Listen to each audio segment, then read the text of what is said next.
guys, welcome back to my channel. Welcome if you are new. My name is Heather. I'm a homeschooling mom of 3 kids. Today is going to be a vlog day. I have a bunch of stuff that I just need to get done and I'm going to take you with me. Today is June 13th and we have to vote in our local elections. So I've got to go and do that. I already went out for a walk this morning and took a shower, so that's good. My list is really not that long today. I don't have a whole lot of time blocks or anything like that. I have my dailies on here. I've been doing this daily cleaning rhythm, things that I just want to get done every day, or some new habits of things that I want to get done every day.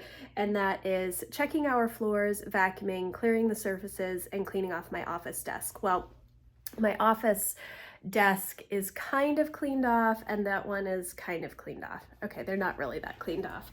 Last week I was working on moving my office around. I moved my computer over here onto a different desk because I wanted to free up space on this desk. However, then I just sat my printer here, which takes up the same amount of space. So it's a wireless printer, but I just don't have any place to put it. Besides on the floor, which is not great because we have a giant dog, lots of fur, not great for a printer. Anyways, the other things that I have on my list are to finish my office reorganization. I do have a bunch of stuff in my closet. Let me open it. So I have a bunch of stuff in here that I really need to take care of. And then I also have all of my instructor's guides over here and just some other homeschool supplies for next year. That's kind of the next thing on my list. I want to put my instructor's guides together today. I did get all of the instructor's guides. I had some back ordered, but they came last week or the week before, and I have not organized them though. I need to put them in order. And I also need to figure out how I'm going to organize what I'm using for each week. Last year, what I did was I took 8 weeks of all of the instructor's guides and information from all of my kids' curriculum, and I put it in one binder. So there was like tab for week 1, and then everything for week 1 went behind that. However, the problem with that was that as we go through the year, my kids speed up or slow down on particular things. It just depends on the year what it is. And so everything was just kind of messed up. I didn't have just 6 weeks in a binder. I had way more than 6 weeks. Some things, you know, we were still in week 25 for one kid, but the other kid was on week 30 through 36. And so it was not organized. It did not work out well. So I have to kind of figure out what I want to do there. It's really hard to work out of all of those giant binders. Those are 3-inch binders, and I think I have 5 of them to work out of. Technically, 2 are student guides for my kids. Emma is doing level 300 and Jack will be doing level 100 from Sonlight, and the Sonlight high school packages have a student guide in addition to a parent's guide. So I also have to kind of figure out what I'm going to do with those. I also need to figure out how I'm going to structure our year this year, which means I need to focus on my yes and no list. I do have a printable. It's a free printable if you're interested, and I do have a blog post about putting together a yes and no list. It's more focused on writing goals, but it also is part of my homeschool planning process. And then I also kind of want to start looking at time blocks for our week, for when we start our slow start and then move into our regular school year. With all of the new curriculum, I always feel the pull to front load our year and try and get as much done as possible.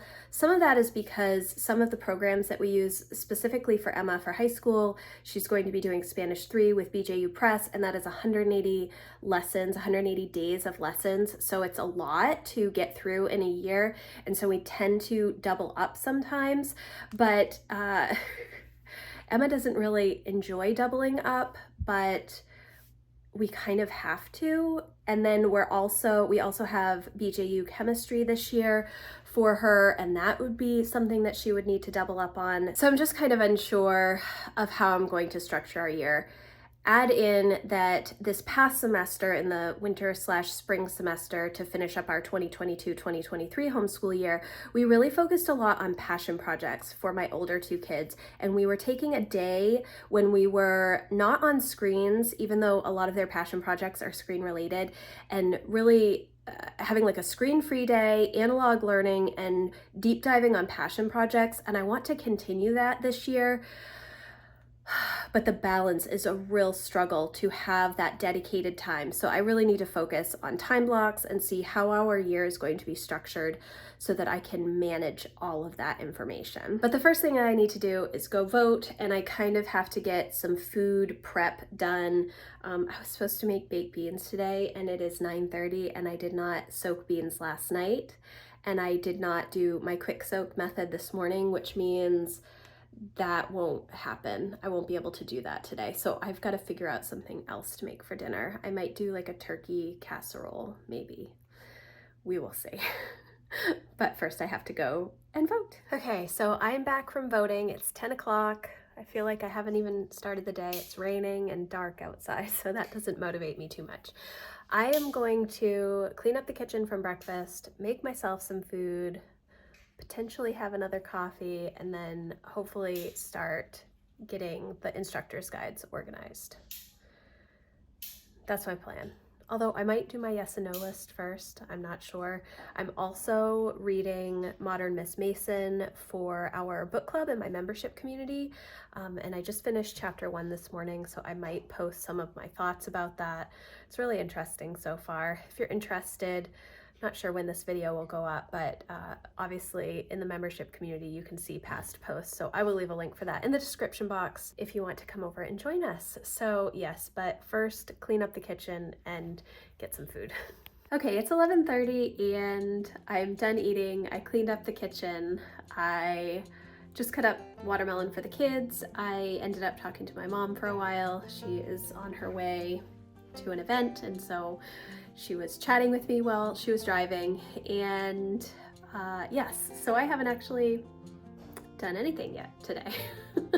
I have a couple of hours before I have to bring Emma to driver's ed, and so I am hopefully going to get this cleaned off and then pull this table out and use that to work on the instructor's guides. That is what I'm going to plan to do right now. At the moment, I'm just going to get the instructor's guides organized in the actual binders. I'm not going to pull them out and put them in my binder yet. I still have to kind of think about that, but that is what I'm going to do right now. Hopefully it won't take me that long, but it also could take me quite a while. We shall see.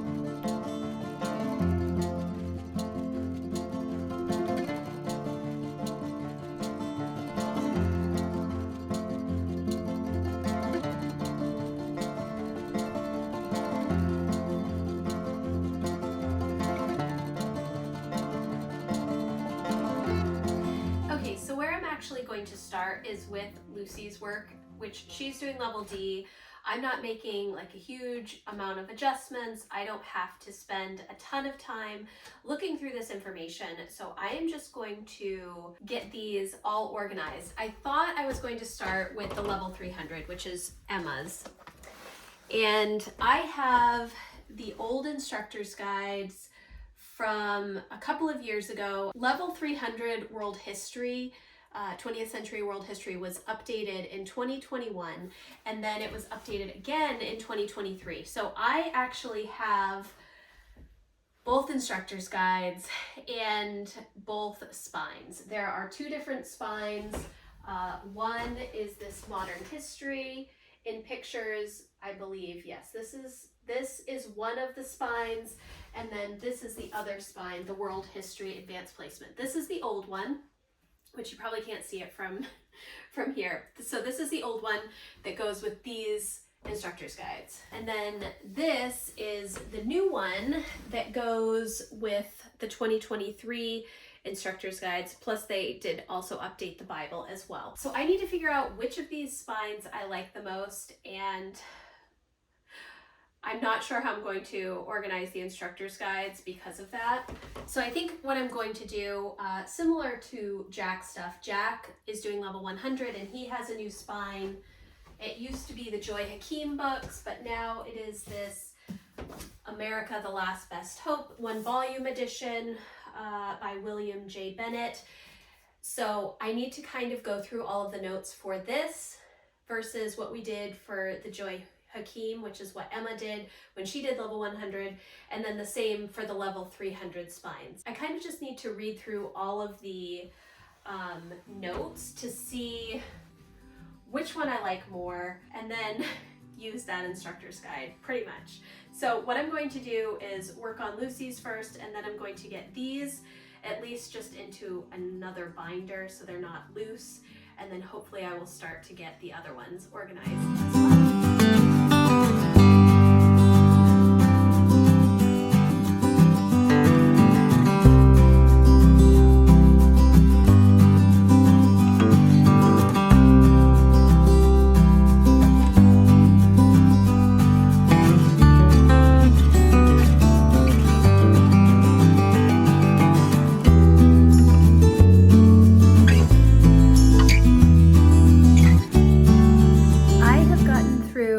Lucy's Level D Instructor's Guides. Ignore the trash bag behind me. I'm still cleaning too.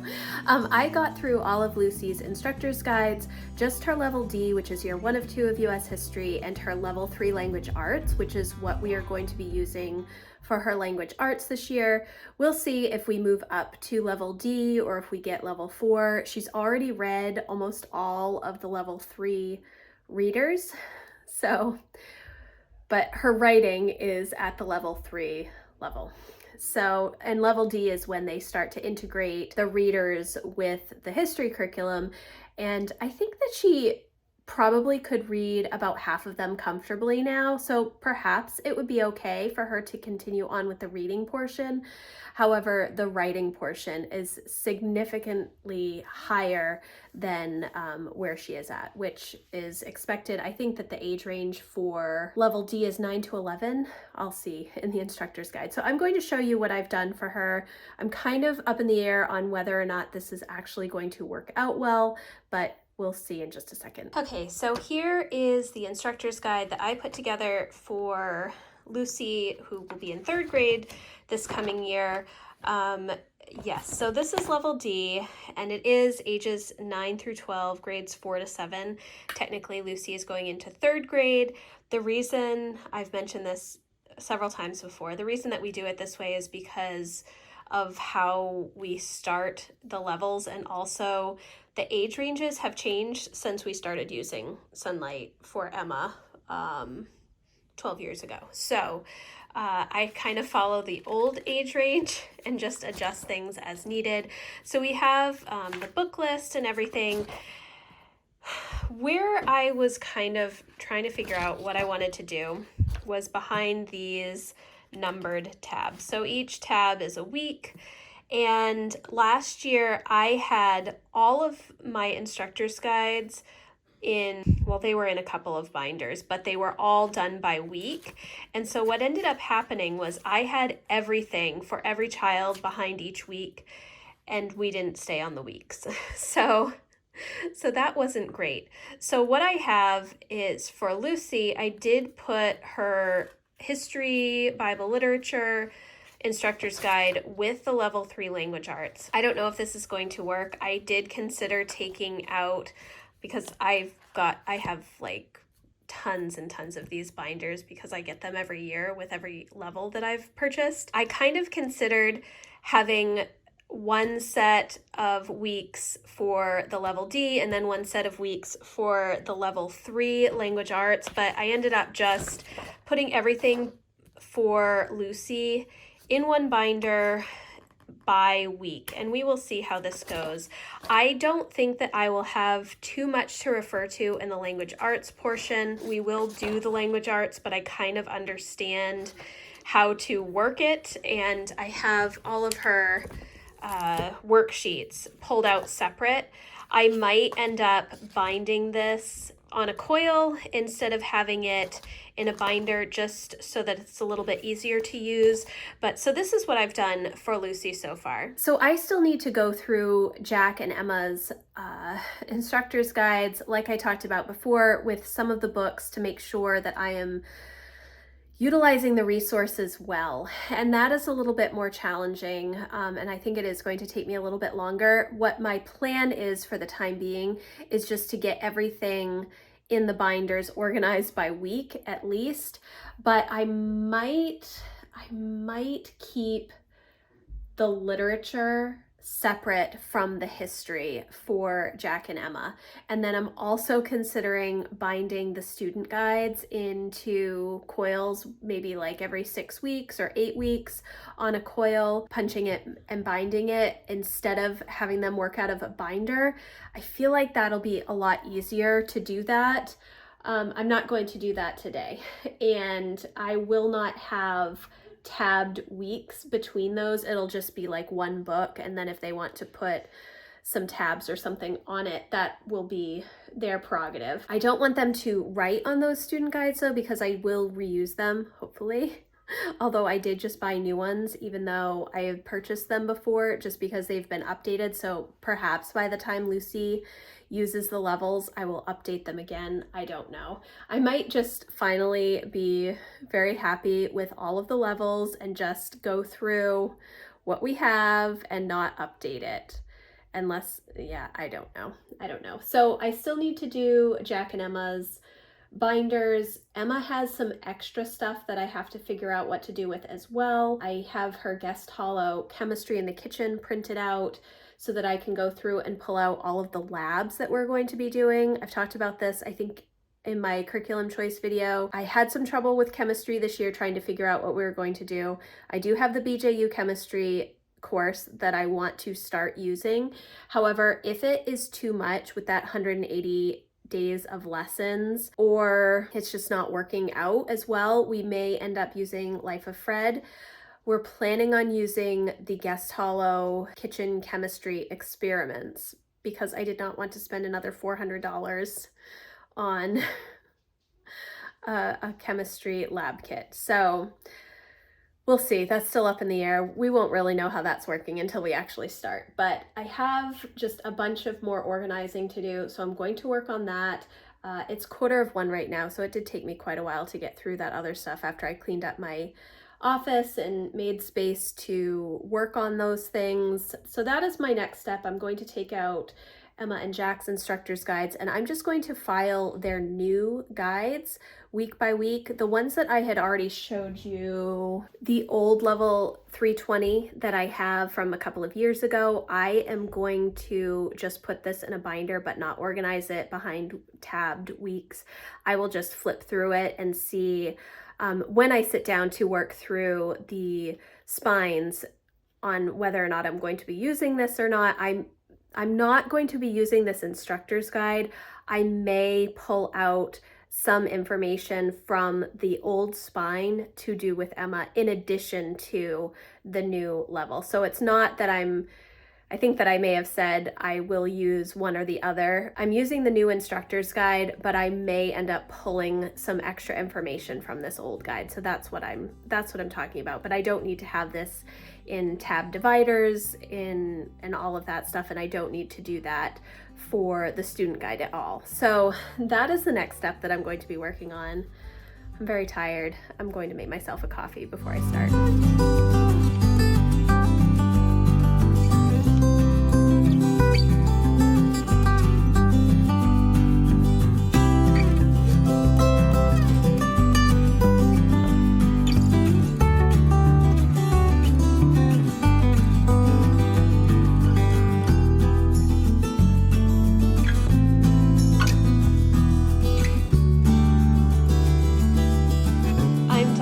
Together just the parents' guide of the 20th century world history, which is what Emma is going to be doing next year. I also did put the literature in here and I almost did not have enough space. Do you see how thick that is? I think part of it is because these tab dividers are quite thick. It's like a well, it's not a cardstock, but it's much thicker than actual paper. So I think that I probably could get some thinner, like these are actually, I think these actually might, yeah, these are thinner. These are just, I think, from Staples that I got years ago. But so what I ended up doing was I put the instructor's guides by week for the history/Bible, and then also the, let me see if I can flip through here, the literature separate. And the reason that I did that is partly because I am planning on using some Brave Writer slingshots and boomerangs, and that is going to change some of the order of these books that we'll be using next year.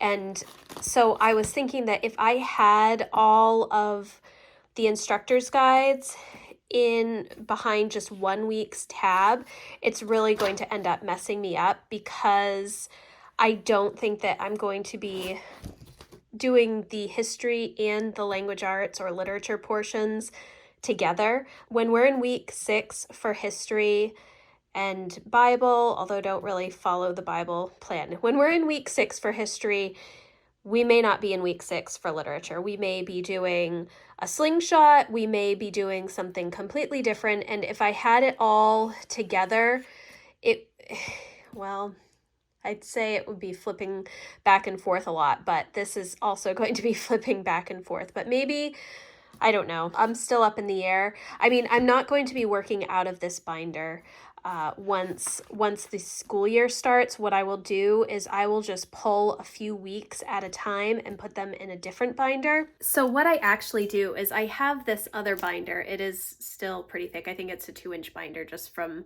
Target. But what I do is I will pull out all of the instructor's guides that I'm using for a few weeks at a time. Last year I did 6 weeks at a time, or 6 to 9 weeks. I think I might have had a full quarter in here. It was a lot less because of the levels that the kids were doing. With Emma and Jack both being in a high school level, it's significantly more for the instructor's guides, because there's a separate literature instructor's guide and a separate history Bible instructor's guide. So last year I had everything by weekly tabs. Like week 1 was all of week 1 work across all of the curriculum that we were using, as well as like Emma's Spanish and read alouds and reader questions, because now they have that separate, which I'm not a huge fan of, to be honest. I wish that it was all at the same, all compiled within the same weeks. When I have to do all of that flipping back and forth between section 3 and the normal weeks, it does drive me a little bit insane. And this is part of the reason that I use my Erin Condren teacher planner for homeschool planning, because it is so much flipping around in the instructor's guides if you're doing more than one level. And I have always done essentially at least 2 levels, and now 3 levels with Lucy coming up, and Jack and Emma really not being able to combine anymore because they're in 2 separate high school levels. Yes, so could you combine high school levels? Potentially, but we are not. So I write down the actual assignments in my teacher planner, because then I only have to refer to that. Now, as far as the questions and the other information that is in the instructor's guide, I spend a lot of time on my monthly reset day during the regular school year going through all of that information, so I have a firm handle on everything that we're going to be discussing. Sometimes I will refer to the questions, but for the most part, I will make notes, and I know the direction that I'm going in for the particular books that we're reading, especially the levels that Lucy is in. I don't need to refer to the instructor's guide really much at all. However, there are a few new books this year, so I will go through those. But I spend a lot of time researching that information, kind of studying the instructor's guide so that I can lead my kids through it in a natural way, and I don't have to say, okay, now the next question, now the next question. For the high school levels, they do have the student guides, which I've talked about already, and that has all of the questions that the kids are responsible for answering and all of the stuff that they have to do. It's all in there. So if I bind those into 6 or 9 week chunks and then give them to the kids to work through, as well as discussing with me their work, I still don't have to go back and forth to the instructor's guide so much. So a little bit of experience helps me with the earlier levels, and then the addition of the student guides that the kids work through on their own and write out answers to questions or come and chat with me about them, that is also helpful. Right now it's about 2 o'clock and I have to get everybody ready to go drop Emma off at driver's ed, and then I will come back and hopefully finish level 100. Or I might also sit down and start working on my yes and no list, which I've talked about a few times, mainly in my membership community. I think I've been talking about this, creating my yes and no list for the year so that I already have a firm yes and no on specific things. Once I have this situated, I will be able to start working on our rhythms for next year. I also want to do some time blocking and try and manage that to see about how long I want to be spending on particular subjects. I am going to be incorporating some more read aloud time again this year. I talked about that a lot for the second semester. In the fall semester, we didn't have any time to do that, so we don't really follow a morning basket or like morning time. My kids kind of do their own thing. My older two do their own thing, and I work with Lucy first thing in the morning. And then once she is done, usually around 10 or 10:30, I will come and sit with my older two and do read alouds for history and also work through personal development, which worked really well last semester. So I'm hoping to continue that, but I do have to kind of block out my time and see how much time everything is going to take. And I won't really know until we are fully in all of our subjects, but I need to at least get kind of an order of things down and a rhythm so that they are all ready. My kids like to work off of a list and they tend to follow the order that I write out for them. So that is helpful.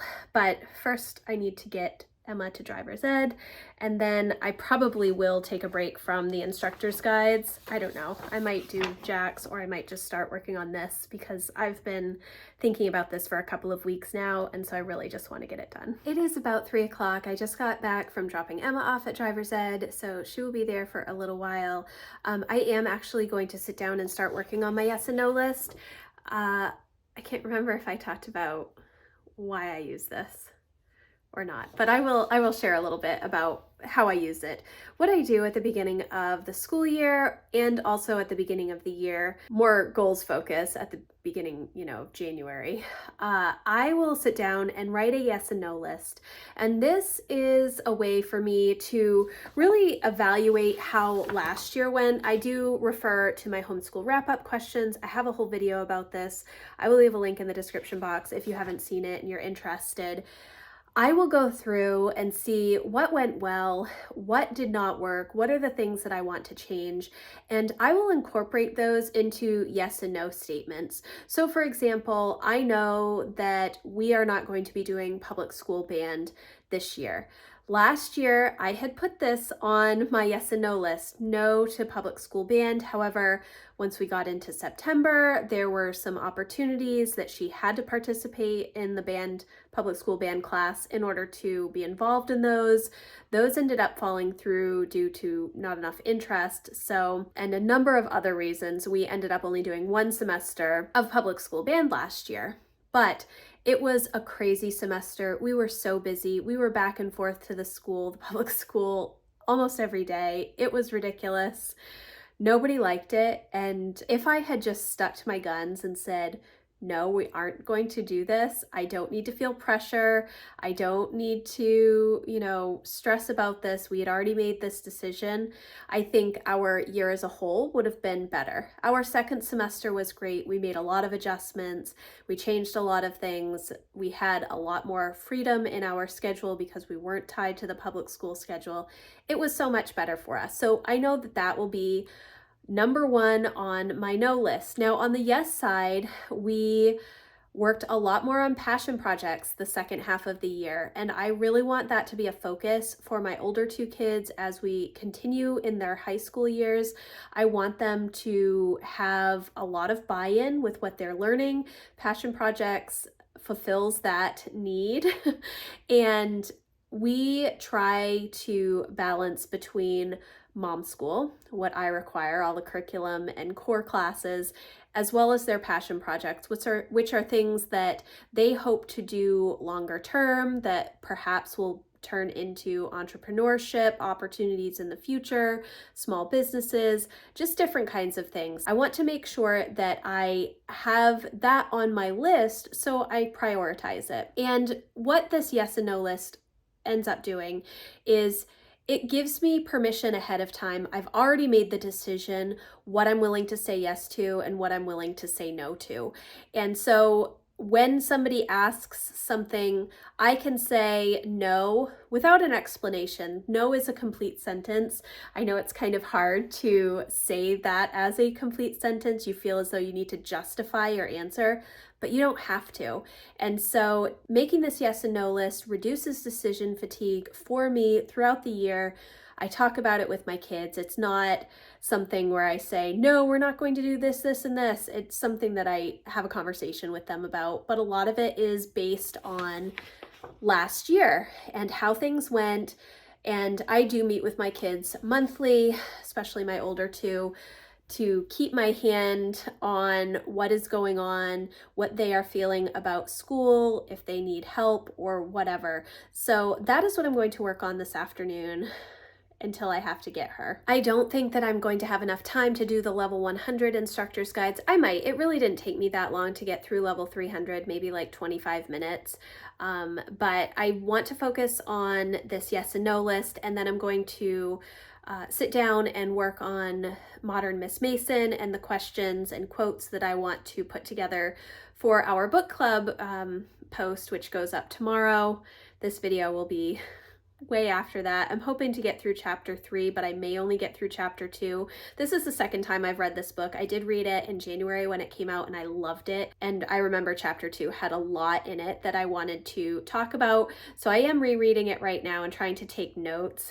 It's a little bit harder for me to sit and take notes like I'm studying something rather than just reading it for enjoyment and just learning on the fly. So I'm probably going to work on that as well.